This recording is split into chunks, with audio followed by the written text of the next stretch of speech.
Okay, so the next one is approximating solutions, and I've added keywords as well because it's quite important.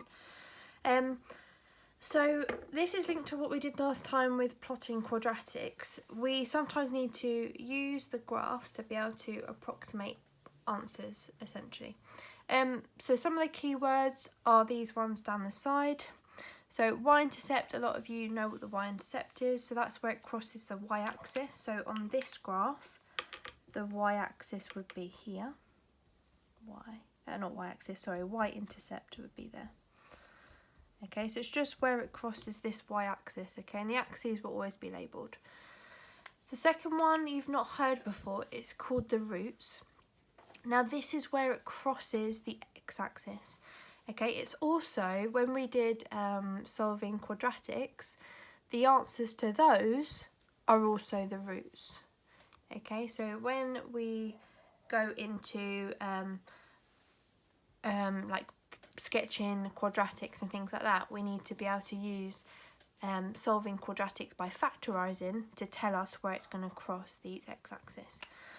So these are called the roots. Okay, and the last one's turning point. Sometimes it's called a minimum or maximum point as well. This is the point where the curve, so for example if we started here, the curve is going down and then it changes direction and it then goes up. Okay, so a turning point is when it changes direction essentially, and it will always be at the bottom or the top of the graph. So because this is a smiley face, this turning point will be at the bottom, so it would be the lowest point that we see. So here would be the turning point. Okay, I will add that sometimes it's called a minimum point as well. Min point. Yeah, that means point as well, I'm being lazy. Okay, so they're just a few key facts because sometimes that's the words and the terminology that they will use. It's just knowing those three things. Okay, so on the next side, I've got an example. Okay, so I've got the three main things that we just spoke about. I've also added this one in because this one does normally get answers as well. And it's actually really easy how to do it. It's just people don't know how to do it in the first place. So we're going to start off with the roots. So from the other page, the roots are where it crosses the x-axis. Okay, so x1 is the one going here. So the roots are these numbers here.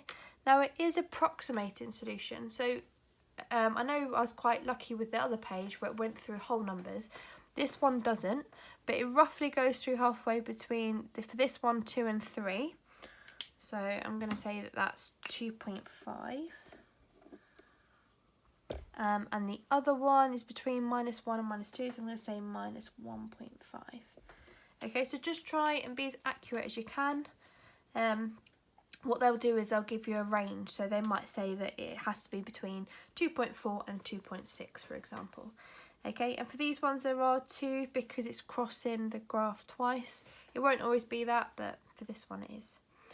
Okay, the y-intercept. So this is where it crosses the y-axis, which is what we're used to. This one's quite nice. It does cross at a whole number, so it's crossing at -2. Okay. The next one's a little bit harder to look out for. So the minimum point or the turning point is the bit where the graph changes direction, or the lowest point. So the lowest point I'd say is roughly here. Okay, this will always be in the middle of the graph. Okay, so it'll always be halfway between, because remember what we said last time, that there will always be a pattern with the numbers. So there'll also be a pattern with the graph. So it's halfway between 0 and 1, so it will be 0.5. Now this will be a coordinate, so although we've worked out how many across it goes, we need to then see how far down it goes. So it goes a little bit lower than -2, so I'm going to say -2.1. Okay, but again, just as accurately as you can. But yeah, so that's really important in that one, that you do it as a coordinate. So you need to say how many across, or how many along the x-axis, and then how many up or down, or how many on the y-axis. Okay, the next one is a little bit harder, but once you know or seen how to do it, it's really easy.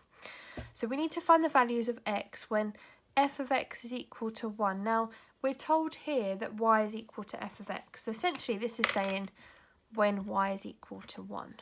Okay, so on a graph, we've done plotting simpler graphs like this. So y equals 1 will be horizontal like that, and it will go through 1. So I'm going to use a ruler like that. Okay, and we can see that it's crossed our graph at 2 separate points here. Okay, so all we do is we go down and we see roughly what number that is.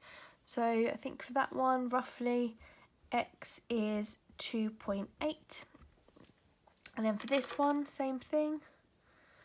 I'm going to say minus 1.8. Okay, so those graphs are very, very simple, these sorts of questions. It's just there's a little bit of extra work because you've obviously got to draw the graph that there's asking. Okay, and it's just remembering that it will always say something here of what this is called. So it might be g of x sometimes. It will say what the values of x when g of x equals 10, for example. Okay, so it's just making sure that you draw the line going across. All you do is just draw a line down and see where it crosses or where it meets the x-axis. Cool.